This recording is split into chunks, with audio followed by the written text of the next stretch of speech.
Praise the Lord. Today we shall read Mark 16 verse 6.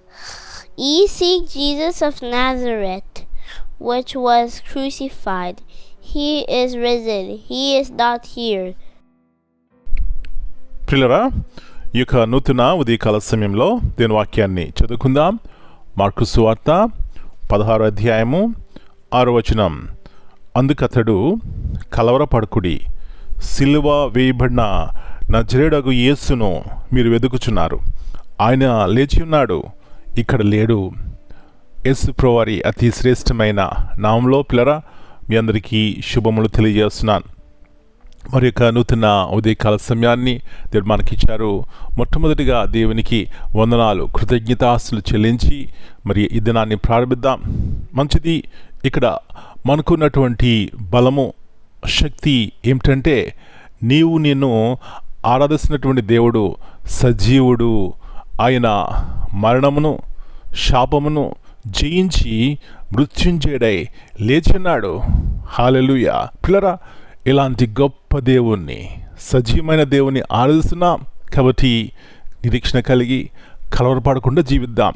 ఇక్కడ చూసినట్లయితే యేసు ప్రభువారు సిలువ వేయబడ్డారు, చంపబడ్డారు, సమాధి చేయబడ్డారు. ఇది తెలుసు అక్కడ ఉన్నటువంటి కొంతమంది స్త్రీలకు. కాబట్టి ఆ సమాధిని చూడటానికి వెళ్ళారు. సమాధి దగ్గర ఏముంటుందండి? దుఃఖం ఉంటుంది, వేదన ఉంటుంది, కలవరం ఉంటుంది. అక్కడ వెళ్ళారు, చూశారు, కలవరపడ్డారు. ఎందుకు? అక్కడ తెరవబడినటువంటి సమాధి ఉంది. అప్పుడు అక్కడున్నటువంటి ఏంజల్, దేవదూత అంటుంది, ఎవరిని చూస్తున్నారమ్మా, ఏం చూస్తున్నారు అన్నట్టు. ఇక్కడ లేరు, ఆయన లేచి ఉన్నారు. అబ్బా, ఎలాంటి సంతోషం అండి, ఎలాంటి ఆనందం అండి. ఎందుకు? నా దేవుడు సజీవమైన దేవుడు, నాతో ఉండే దేవుడు, నాతో మాట్లాడే దేవుడు, నన్ను దర్శించే దేవుడు, రక్షించే దేవుడు. నా ప్రియుడా, నా ప్రియ సహోదరి, నీ బలము ఏమై ఉన్నది? ఎక్కడ చూస్తున్నావు? సమాధిలోనే చూస్తున్నావా? సమాధిలో కాదు కానీ సమాధిని జయించినటువంటి ఆ దేని వైపు చూసినట్లయితే గొప్ప బలవంతులుగా నిరీక్షణ కలిగి మనం జీవిస్తాం.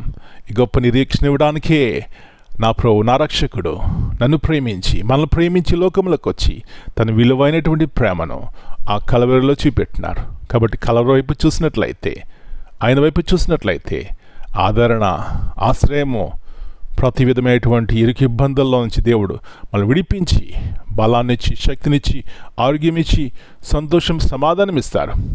కాబట్టి ఇలాంటి పునరుద్ధాన శక్తితో జీవిద్దామా? అలా జీవించినట్లయితే బలవంతులుగా దేవుని కొరకు మనం జీవిస్తాం. అలాంటి కృపను నేడు మనందరికీ దయచేయనుగాక. ప్రార్థన చేసుకుందాం. ప్రభువా, పరిశుద్ధమైన తండ్రి, మరి యొక్క నూతన ఉదయకాల సమయాన్ని బట్టి మీకు వందనాలు. మీరు సమాధులు లేరు కానీ సమాధిని జయించి, మరణము జయించి లేచి ఉన్నారు ప్రభువా. కాబట్టి మేము ఆరాధిస్తున్నటువంటి దేవుడవు, సజీవుడవు. ఉదయకాల సమయంలో తిరిగి మరొకసారి జ్ఞాపకం చేసుకుంటున్నాం. సమాధిలో దుఃఖం ఉంటుంది, వేదన ఉంటుంది, బాధ ఉంటుంది, దిగులు ఉంటుంది ప్రభువా.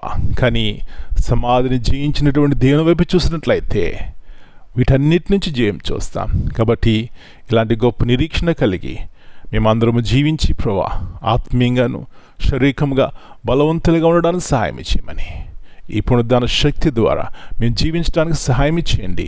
అందుకే పౌలు అంటాడు, సిలువను గూర్చిన వార్త నశించుచున్న వారికి విరితనము కానీ రక్షించబడిన మనకు దేవుని శక్తి.